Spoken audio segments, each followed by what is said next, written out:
Coming up on iOS Today, I, Mikah Sargent, and Rosemary Orchard talk about some tools you might want to download and use on your iPhones and your iPads. Stay tuned.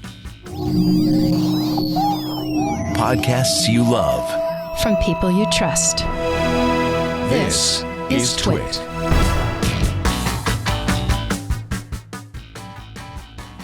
This is iOS Today with Rosemary Orchard and Mikah Sargent, episode 706, recorded Tuesday, May 28th, 2024, for Thursday, June 6th, 2024. Tools for your iPhone and iPad. Hello and welcome back to iOS Today, the show where we talk all things iOS, tvOS, watchOS, HomePodOS, iPadOS, VisionOS, and all of the other OSs, if there are any, that Apple has on offer. This is the show where we do our best to help you make the most of those wonderful Apple devices you've purchased. I am one of your hosts, Mikah Sargent. And I am Rosemary Orchard. I'm very excited, as always, to be here and help people make the most of their awesome tools. Yes, indeed. And listen, you folks out there are the prime audience for a recent episode of Hands on Tech that was published. So I want to encourage everybody at the top of the show, head over to twit.tv/HOT. That's the short link to get there. Or you can also look in our show notes where I will bug Kevin to add a link to my review of the new iPad Pro with M4. We also, of course, did a kind of rundown of the device here on iOS Today. Rosemary and I both talked about the iPads we purchased, the accessories, etc. But I did get to spend at least a week with the new iPad and had a review put together by the incredibly talented Anthony Nielsen. So please check out twit.tv/HOT to see the review. All right. Without further ado, though, we should get into this show. This is all about kind of little tools, utilities that you might want to use to help improve the overall experience on your iOS devices. So, Rosemary, I think this is a great place to start because when Apple introduced the new iPads Pro and the iPad Air, we saw on the iPad Pro that Apple got rid of the ultra-wide camera as part of the kind of camera module on the device, limiting it to just one camera lens. And when the company made that decision, they also talked about how the iPad is a great device for capturing documents and almost kind of subtly maybe suggested that it was a great utility camera, but really, if you want to capture great video and photos, then maybe the iPhone is where you want to look, kind of thing. Given that the iPad can be a great place to capture documents and that you might, immediately want to mark up those documents, people might want to use their iPhones and iPads to scan things. And it looks like there's a great utility for doing just that. Yeah, there is. So before I show folks this utility, I do want to say there is a scanner built into iOS. The problem with the scanner built into iOS is it is in exactly two places. It's in Notes, so you can scan something into a note, or you can scan something into the Files app. But that's not necessarily where you want to put the document. And sometimes you just want to be able to scan something and then put it in another place afterwards. And that's where Simple Scan, which is the quick scanner from Agile Tortoise, comes into play. So this actually has a couple of options on the surface. And it's a very simple utility. So I can select the format. Do I want a PDF of what I'm scanning, or do I want images? And then I can choose my destination. So I can say, do I want to send this via email? Do I want to send this via a message? Do I want to save it as a file, or do I want to share it so I can then put it into something else? And this kind of alleviates the fact that sometimes, you want to scan something to put it into this app, and then you open the app and you have to futz around and try and find the scanning feature there. That's a little tricky. And then there's some final options. So there's the quality/file size. So do you want the original one, a large one, a medium, or a small one? And then there's a tiny little option down here at the bottom in gray, which is kind of difficult to see if you are perhaps watching on screen, but it says resend last scan. So if I've scanned something, that it'll actually remember it inside of the app and allow me to send it again. So maybe I sent it somewhere and then I deleted it, then I can get it back very easily. So I actually have a box here. It's not a very exciting box. It's a box that some headphones came in. But I'm going to use this as my example because my desk is dark. So I needed to find something light. And so I'm going to scan this document. And so I just hold my phone above it and look at that. Ta-da, it scanned it. Brilliant. And now I can tap on that little preview image that appears in the bottom left. And then I've got some other options like cropping. I can do some image modifications with filters, so I can make it grayscale if I wanted to, or I could make it black and white, or I can make it into photo quality. I think I'm going to stick with color because that looks pretty good to me. And then there's rotation and deletion options. There's also the option to retake this particular image. So if you've taken, 5 images of 5 different pages and you look and you go back and you're like, oh gosh, that second one, what was I doing there? Like I was holding the phone at a weird angle. It straightened it out. Things have gone wrong. Very easy to retake. And then I can just hit save. And then it pops up and it comes up with all the different people, the different apps, etc. This is the share sheet option. So it's very simple. It works. It's a free app to download. And then it's $4.99 a year or $19.99 as a lifetime. But this is built on the core underlying iOS technologies, which makes it a very handy little utility to have. I don't know how many folks like myself will sometimes search for scan on their phone because they know they can scan documents. But then it just gets a bit tricky. And I have to say, as much as I love shortcuts, the native scan features built into shortcuts with the actions, yeah, they just take you to files. Not great. So this is my solution. So thank you, Agile Tortoise, for doing that for us. The next little utility app is one I came across. It was actually, I was getting ready for, and I was looking for a story for Tech News Weekly. And there was a story, I think it was about the Matter protocol. And it may have even been by now co-host of the show, Jennifer Pattison TWiT. But the story was kind of about how you could see what Matter devices were on your network, what it looked like, and by nature of knowing what was there, perhaps get to do some troubleshooting.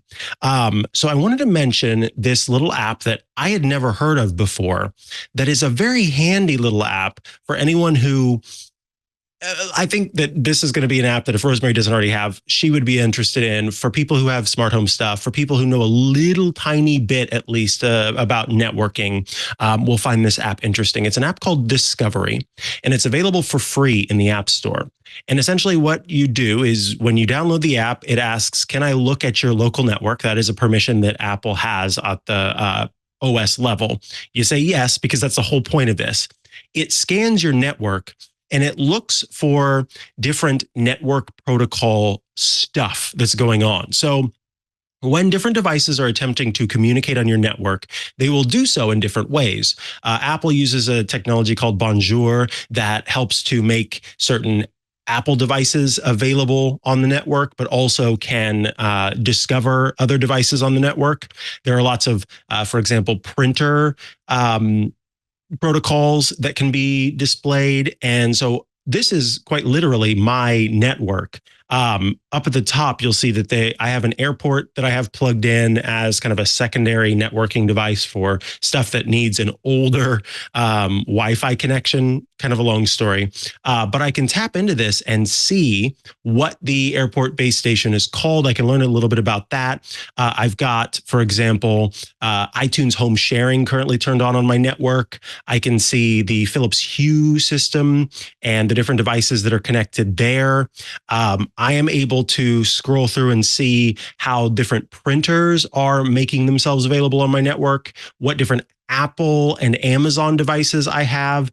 Here's Ecamm showing up on the network as part of the remote control options. I've got a Belkin device. And so this is a great way to not only see what you would expect to see, but maybe come across something that you go, I wonder what that is. And you can kind of learn, oh, this is what is trying to, what exists on your network that is maybe causing an issue or is supposed to be there.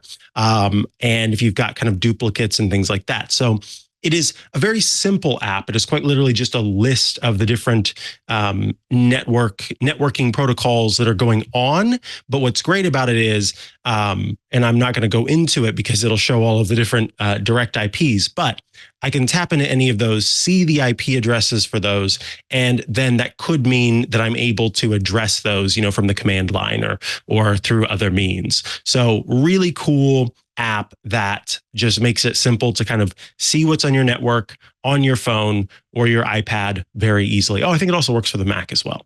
And that's called Discovery. All right. Rosemary, what's next on your list?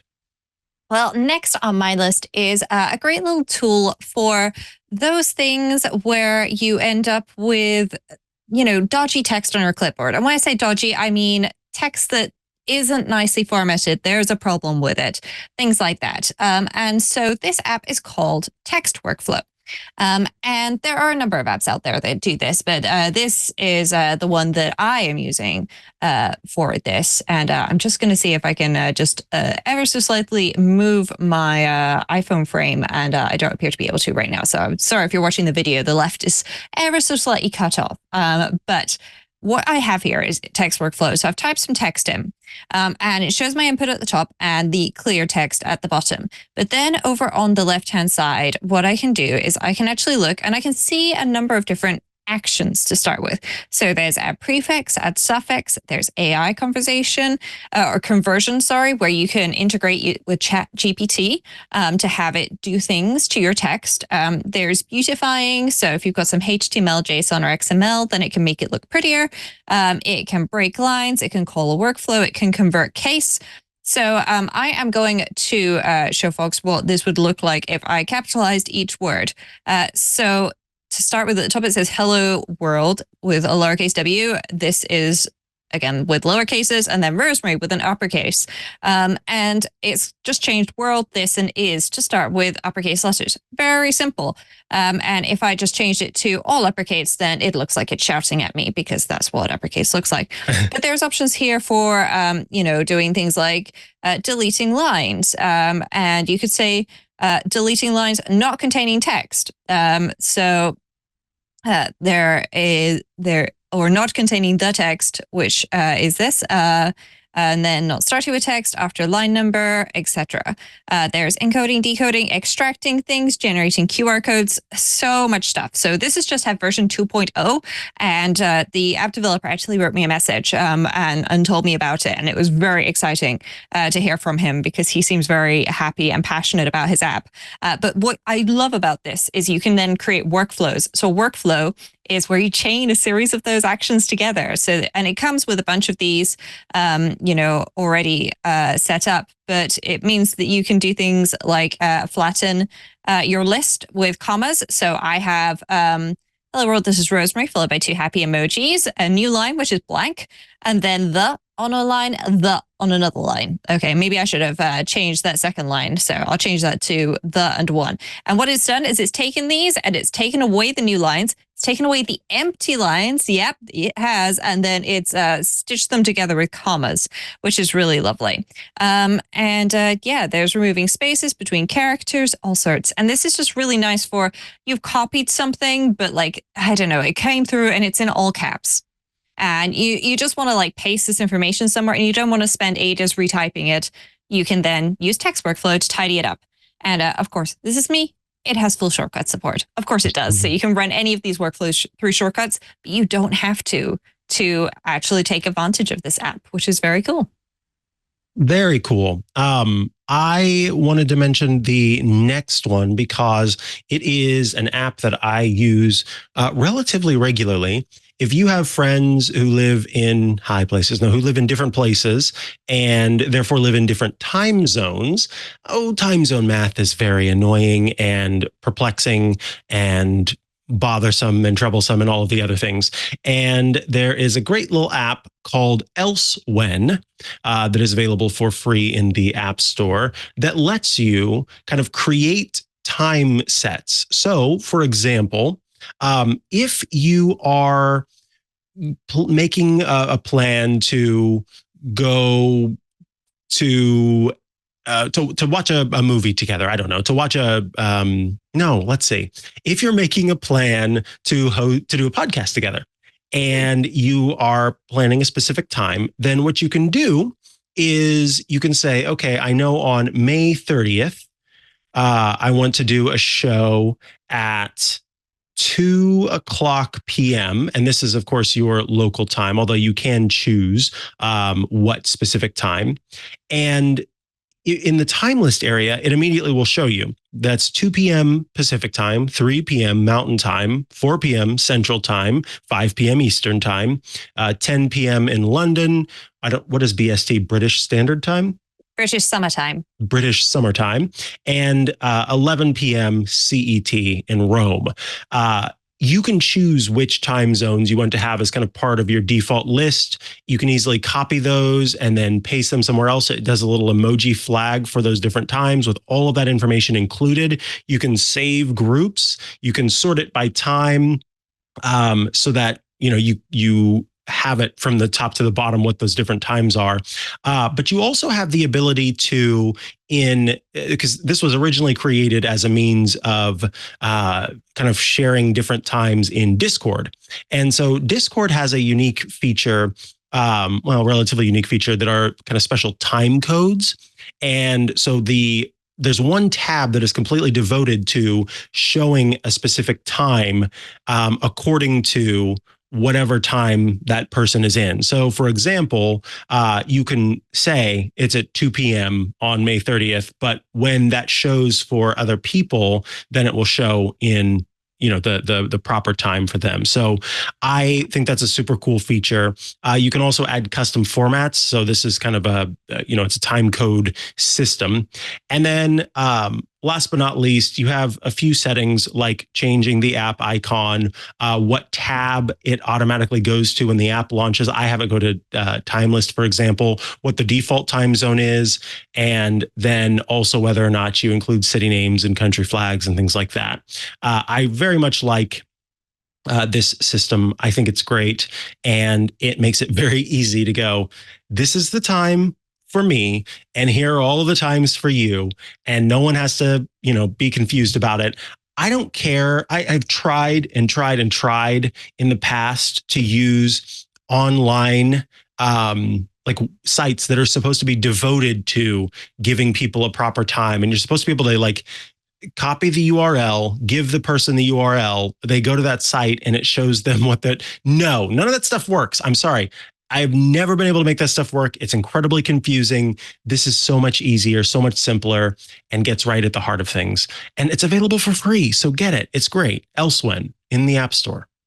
Yeah. Great if you're doing like a film watch party remotely with a bunch of people. Like there's Watch Together through Disney Plus with SharePlay with Apple and things like that. So being able to actually take advantage of that to all meet up and watch a film at the same time is really cool, especially if your family is spread out across a couple of time zones. All right, Rosemary, what's next for you?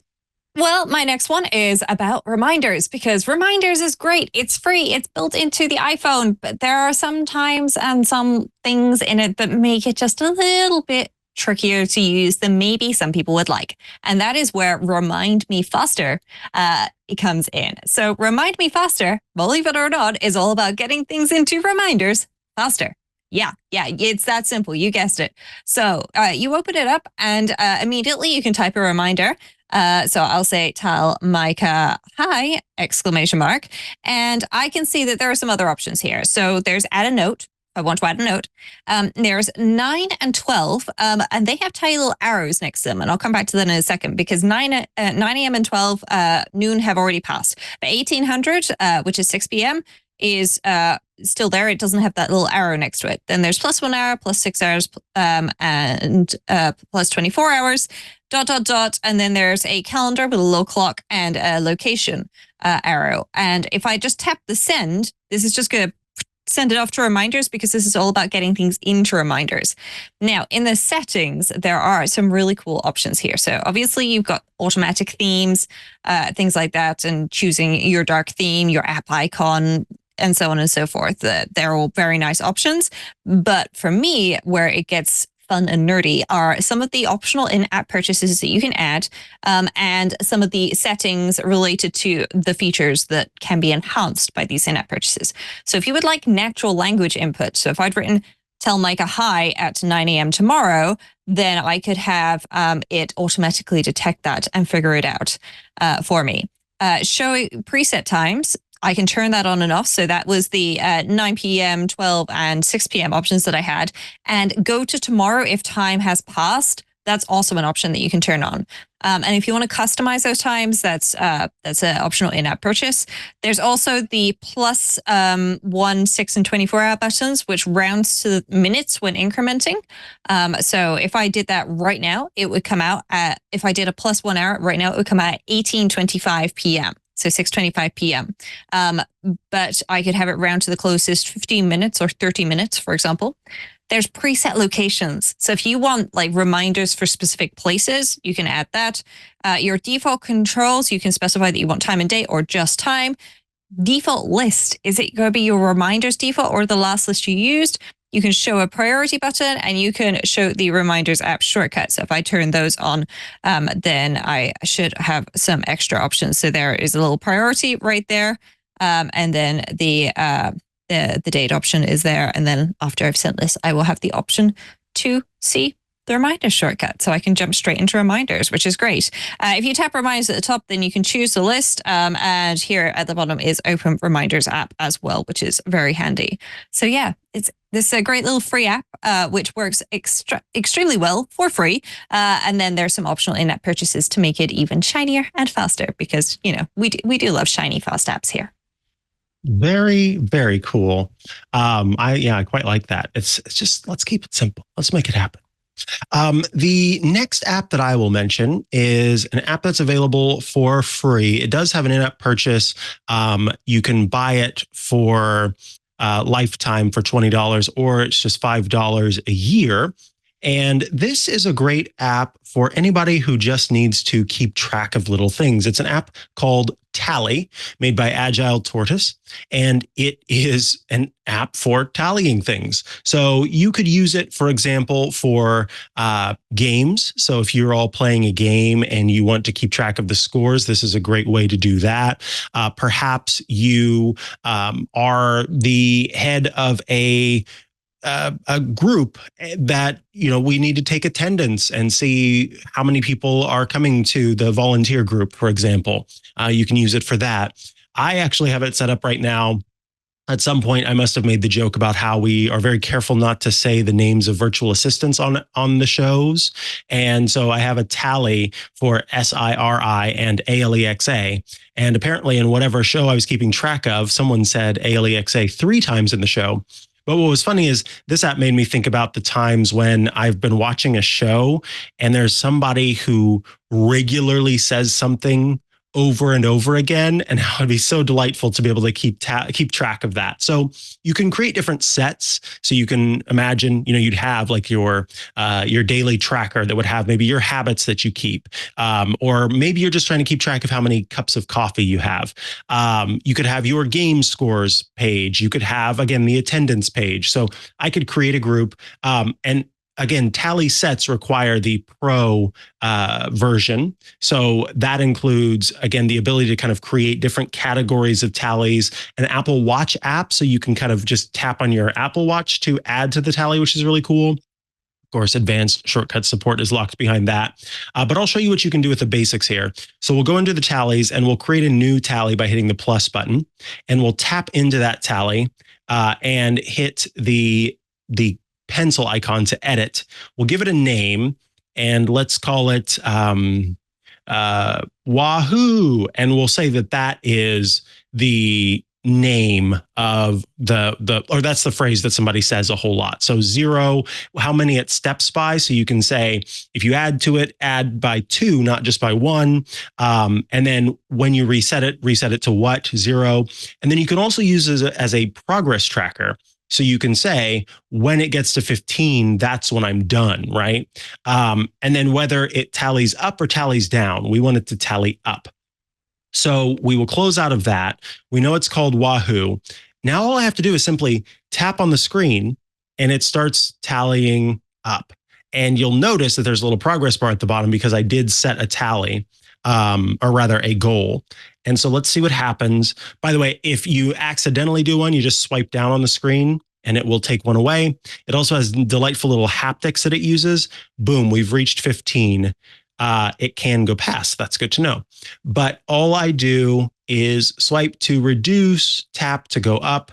It's a very nice, simple app that also includes interactive widgets. So you can kind of keep tallies right there on your home screen if you want to. That, again, is Tally Quick Counter in the App Store from Agile Tortoise. All right, Rosemary, tell us about the next one, an app I love. Yes, this is an app that we've talked about on the show before, so I'm not going to spend too much time talking about it because we have talked about it quite a lot. But it is, wait for it, just press record. So if you occasionally like to use voice memos, or maybe not so occasionally, maybe you frequently like to use voice memos, then just press record is voice memos with extra. Because voice memos is great, but it can't be searched because there's no transcript. But I also know that if I dictate things, then Siri does a pretty good job, but then every so often there'll be some words and terminology that Siri's just like, what the heck is that? Because that is, custom words related to certain things at work and so on. They're not standard words in the dictionary. There's multiple ways to pronounce them, perhaps, etc. So if I create a brand new recording with Just Press Record, I just tap at the button on the bottom. I tap on the button at the bottom. And then it records, and I can see that I'm recording in AAC, so it's a .m4a format, and I'm using the best available recording quality, which is 48 kilohertz. And I'm going to hit stop. And so that was an 18-second recording. And then this should, in just a moment, show up, and then I will actually have, here we go. So that was the ones from my watch. So I can see, here it is today, and it's transcribed it already. Perfect. So now I have the text and I have the audio. So something went wrong with the text. I can go back and listen to the audio again. And if I tap play as it goes through, yep, it is highlighting the words that I have said. So I can actually, if I wanted to, tap on a particular section and then it'll play from there. So if I want to go back to a particular part, I can just tap on that. And this is just honestly such a great feature. There's rewinding by 10 seconds, playing at different speeds, etc.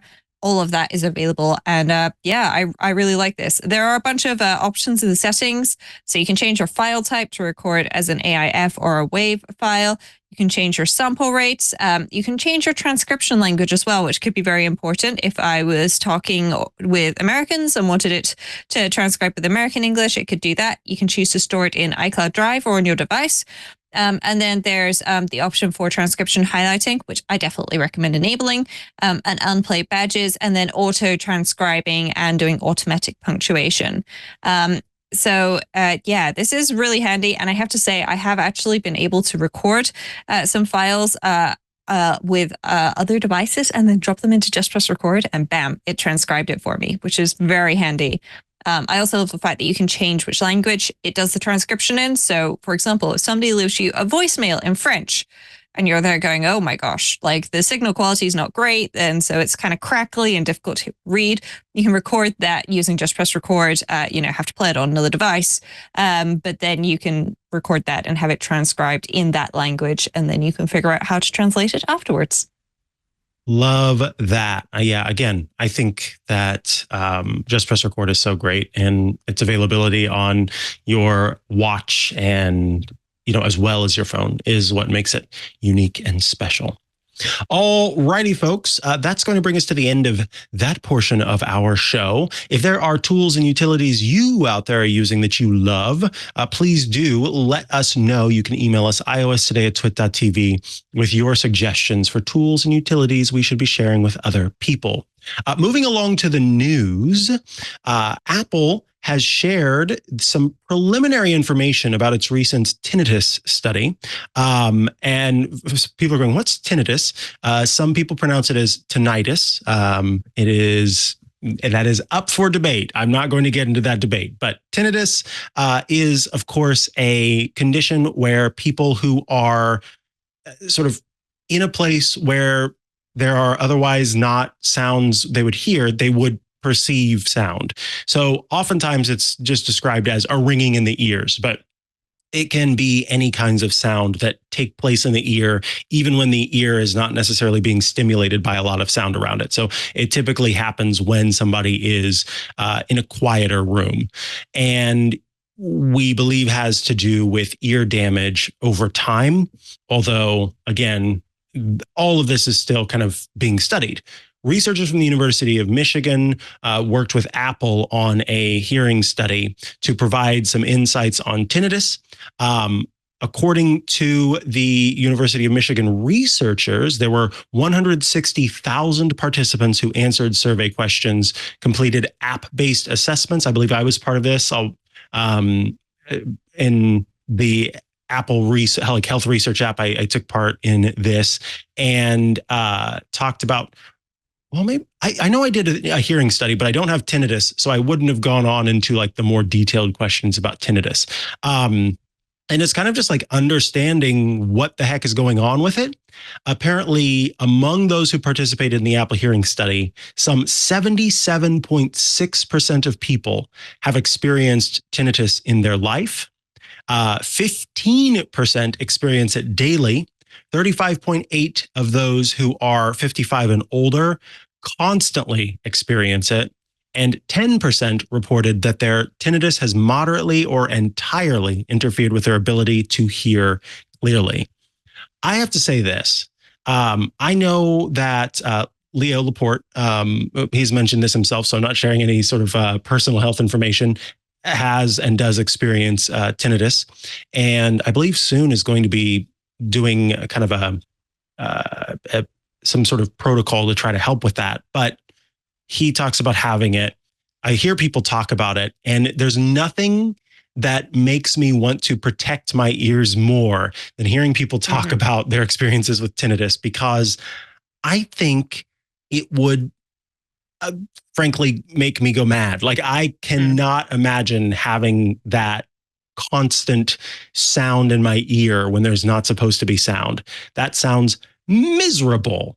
Rosemary, I'm curious about if you've had any experiences with that, or kind of how are you taking all of this? Because I don't think that you are able to participate in many of these studies outside of the US. Is that correct?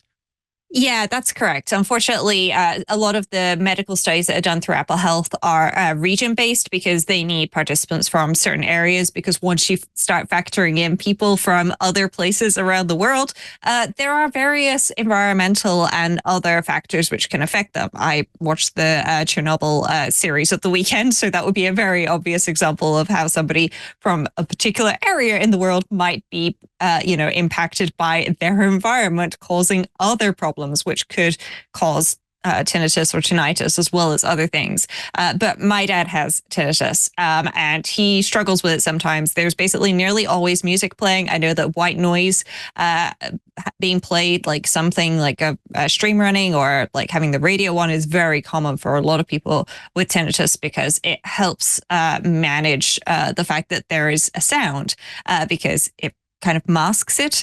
But I know in my dad's case, he sometimes also has vertigo, and he knows when the vertigo is coming because the tinnitus gets louder.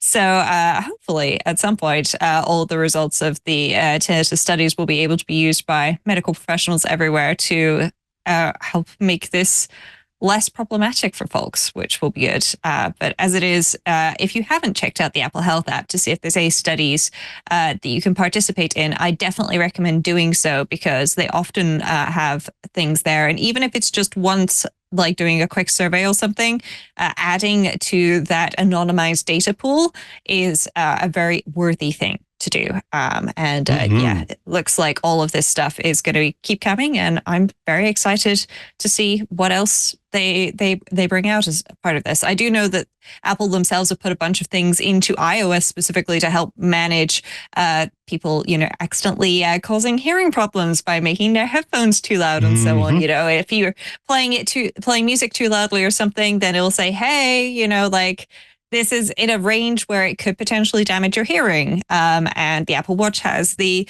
decibel meter built into it, things like that. So there's a whole bunch of stuff there, which is very nice to see. And fingers crossed, we will get some even more actionable results out of this study soon. Yes, indeed. Fingers crossed. All righty. Moving right along to the feedback segment of the show, because yes, feedback is back. It isn't just shortcuts requests that you'll need to send in. Leon has written in to say, hi, Mikah and Rosemary. Hope you're both well, and thanks for all your hard work on the podcast. It's invaluable and appreciated, truly. I have a weird problem in the news app. I don't expect you to have a fix, but I am curious to know if you are experiencing the same thing. As an aside, this is often the case when it comes to this stuff. It just helps to know that we're not alone. And so I totally understand Leon wanting to see. And then also maybe there's somebody out there listening who had this and was able to solve it if we aren't able to. So here is the rest of it. Leon says, I just got the new M4 iPad Pro and updated it to iPadOS 17.5. I restored from a backup of my old iPad, which was also running 17.5. I know the backup doesn't contain everything and that apps and content will need to be re-downloaded, and this is where it gets odd. On my previous iPad, I had hundreds of magazines downloaded using my Apple News Plus subscription, useful when on long train or plane journeys with no connection or in tedious work meetings. However, now I can't seem to download more than 60 magazines. When I do, the app either quits or just refuses to download more. I believe iOS 17.5 added offline reading features to the news app, so I'm wondering if, quote, it's a feature of that. Sounds like it's a bug of that. I'm also having the same issue on my iPad mini using 17.5. I've tried downloading completely different magazines on both devices in case there's a corrupted issue somewhere, but the same thing happens. No more than 60 downloads for me. Yay. I've tried deleting the app, deleting the channels and magazines I follow. Oh, let me try this again. I've tried deleting the app, deleting the channels and magazines I follow, and turning off iCloud Sync for the news app on all of my devices. I've also toggled all the offline reading options in the news settings. Unsure if it's a thing or if Uncle Tim doesn't want me to read how to make a better risotto or redecorate my home in the style of a Tudor king. Thanks for your time and help. And to pay the pet tax, here's a snap of Max doing his favorite thing, hunting for tennis balls. Thank you both, Leon. So let's see the pet tax. It's a Dropbox image. Oh my goodness, there's an adorable white dog that is going direct. I mean, just absolutely ready to take on this tennis ball in front of him. Very, very cute. And what a great shot. Thank you for sending this shot. I love it. So let's talk about this, Rosemary, because I kind of wonder if 60 is a new limit or if what's happening is because, okay, so Leon on the previous iPad believed that Leon had 1,000 billion magazines downloaded. But if Leon didn't go and open more than 60 at a time, do we know? Offline. Right, offline. Yeah. Do we know that there were truly 60 available, or is iPadOS doing some storage management in the background that Leon simply wasn't aware of until it came to the new iPad where it came time to download a bunch of magazines at once? Yeah, I feel like this is a 6 of one, half a dozen of the other situation. So there is actually a setting and I'll link folks to the Apple support document, which is manage your storage when using offline mode in the News app. And in the News app on your iPhone and iPad, in settings, then you go to news and you want to make sure background app refresh and automatic downloads are turned on as a side note. But then there are some download options for things which can then be downloaded automatically. But at the bottom of that, there is optimized storage. And I'm wondering, in Leon's case, if optimized storage has been turned on the new iPad, and maybe it wasn't previously set on the old iPad. I'm not saying it was off on the old iPad, but maybe this is a new toggle that was never on, but also it was never off. And because of that, maybe something's a little hinky there. So I would actually recommend, in Leon's case, turning off optimized storage, because that's going to be like downloading smaller versions of stuff and maybe not downloading some things in some cases. We don't know exactly how optimized storage works, but that seems like a possibility. My other thought is this may be some kind of digital rights management system, where often devices won't let you download hundreds of, for example, episodes of something off of Netflix offline to watch, assuming that that's part of the plan that you're paying for, whatever it is. They'll only let you download a certain number, and then you'll have to like periodically reconnect to the internet to be able to continue to watch those in some cases as well. I think it's Crunchyroll I heard about a while ago, where if you download something offline, then, you know, after you've watched like 5 episodes, it's like, oh yeah, but you haven't connected to the internet in a while. I need you to reconnect to the internet to show that you still have a valid account with us, so that you're still authorized to watch this. And I'm wondering if maybe some digital rights management stuff has got in the way here, which if that is true would be very unfortunate for Leon, but definitely worth checking to see if optimized storage is on. And if it is off, I recommend turning it on, reboot your iPad, and then turn it off again. And if it's on, turn it off, and maybe try rebooting your iPad as well, and then just try downloading some more stuff. But Apple does have Feedback Assistant, where you can open Feedback Assistant on your iPad, or you can go to apple.com/feedback to file feedback. And as this is a problem that is bothering you, Leon, I would recommend sending that feedback into Apple so that they can at least, you know, be aware that this is something that has made a user unhappy. Because, you know, if this is something that was just added, like, you know, as a mistake or something, then somebody should make them aware for sure. Absolutely. I agree 100%. All right. Up next, we are going to be heading into Shortcuts Corner. I can hear the music. It's time for Shortcuts Corner.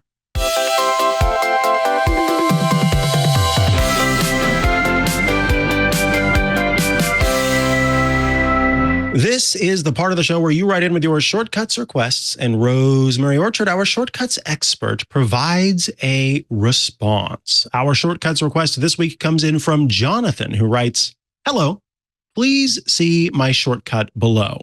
I have a short-term rental, and the city rules require me to complete a quick background check on the renter. I built this shortcut a long time ago to make this process very quick. Prior to the recent macOS software update, it worked just fine, but now I keep getting this error even after I rebuilt it from scratch. I don't understand the issue. I have the shortcut take me to a specific URL and wait so I can fill out the information. Then it gives me pop-ups to fill out the file name information and click to take a picture of the page. Then it should save it to a specific folder with the file name nomenclature I laid out. But now it fails when making the PDF. Help, please. I have tried to search around this issue, but I can't seem to find anything specific about it or how to fix it. Thanks in advance. A pet tax is also attached with a screenshot of the shortcut." So we'll take a look at the pet tax first, and then we'll take a look at the shortcut. This is Jonathan from Arizona, who has written in and has two sweet babies. These are, there's a sort of golden brown dog, and then a black and white maybe dog. Maybe a basset. Yeah, it looks like a it's hound. got the floppy ears. Yes. So cute. And then one who has perky ears, and they're both sitting on the sofa and are just adorable, hanging out next to each other. And I love them and want to pet them. Okay. Thank you for paying the pet tax, Jonathan. Again, pet tax not required, but strongly encouraged and very much loved.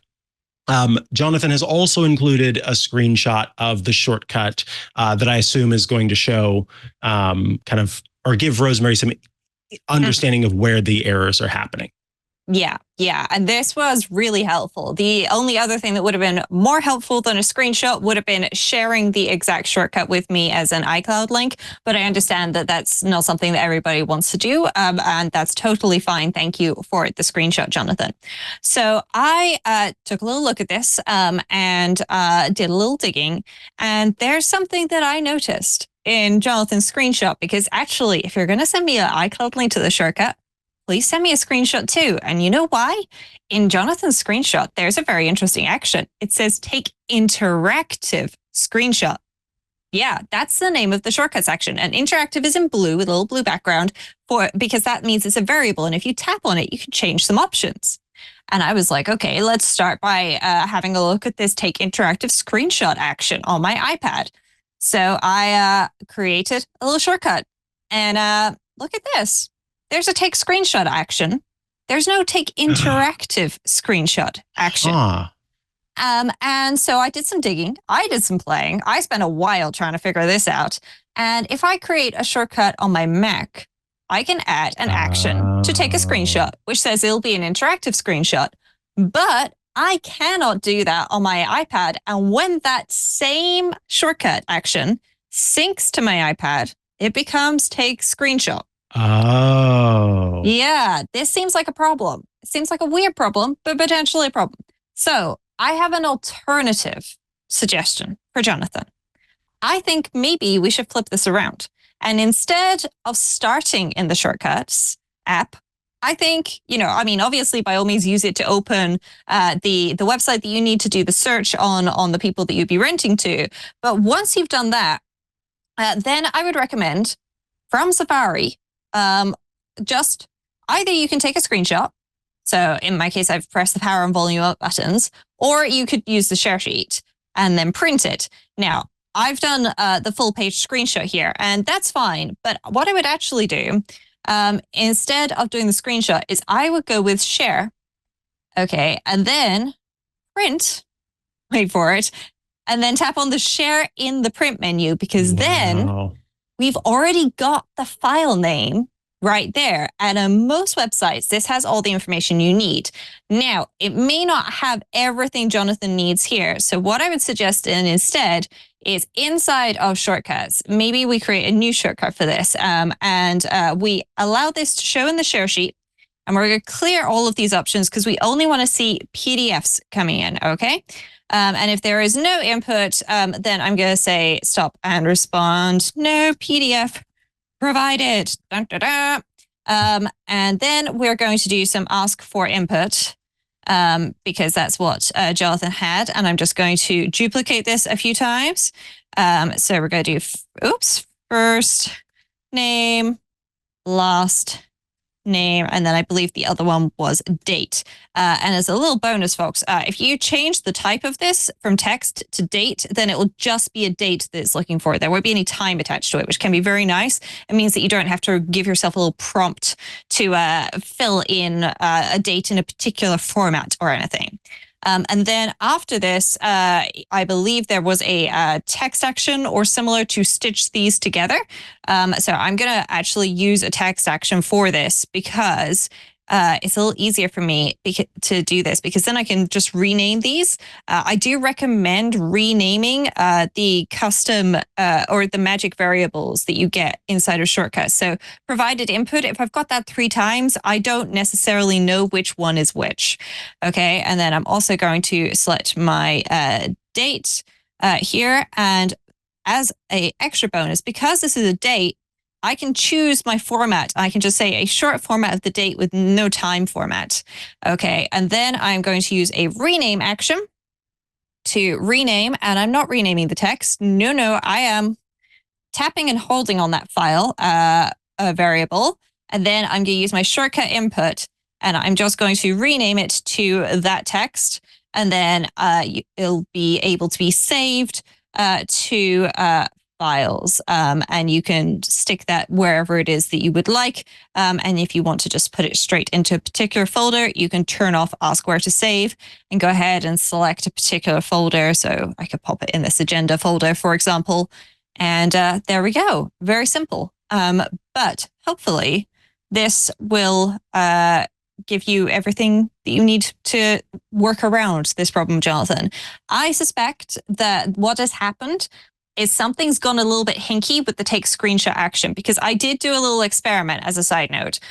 So this take screenshot action, even though it doesn't do an interactive screenshot, if I run this shortcut, it does take a screenshot and the make PDF works. Nice. So you may want to try removing and re-adding your take interactive screenshot button. But equally, it may be better to flip this around, just open the URL, do the thing on the website, fill out the form, get the results, and then go through the print menu, because then you've got a higher quality PDF and so on as well, which, could be a better result for you. So hopefully I have found a couple of ways maybe to work around your problem. But as we mentioned with the feedback that we had just now, file some feedback with Apple, apple.com/feedback, or Feedback Assistant on your iPhone and iPad and Mac as well. It's there if you are not running a beta. It's hidden. You can find it, I promise. I think that file some feedback with Apple so that they can hopefully hear about this problem and fix it. I don't know when Take Interactive Screenshot disappeared from my iPad, but I do know that it seems to not be there at all, which is very confusing. Interesting. I wonder what happened to it. Folks, while we ponder that, it is time to say goodbye for this very episode of iOS Today. We thank you for tuning in. If you have Shortcuts Corner requests, feedback, comments, apps that we should be checking out, please send those to iOStoday@twit.tv.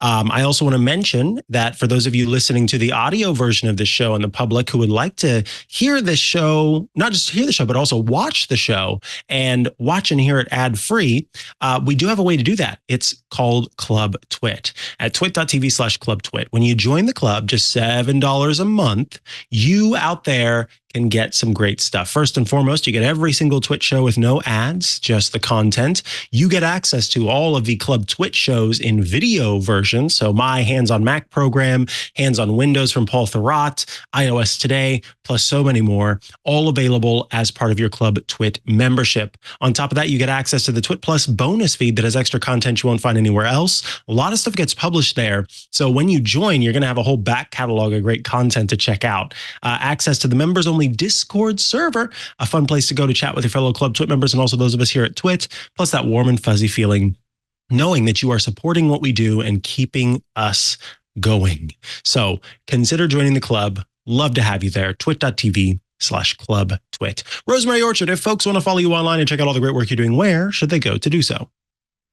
The best place to go is rosemaryorchard.com, which has got links to books, podcasts, all of the apps and so on that I'm involved in, and of course links to all the social media. Plus, you can find me in the Club Twit Discord, where there is a live stream channel where if you do watch the live stream, folks are hanging out and chatting about the show as we record. Plus, there's an iOS Today discussion area where you can post about the episodes. If you've got topic requests for a future episode, you can post those in there, and it's a great place to hang out. Where can folks find you, Mikah? You can find me online at Mikah Sargent on many a social media network, or you can head to chihuahua.coffee. That's CHIHUA.coffee, where I've got links to the places I'm most active online.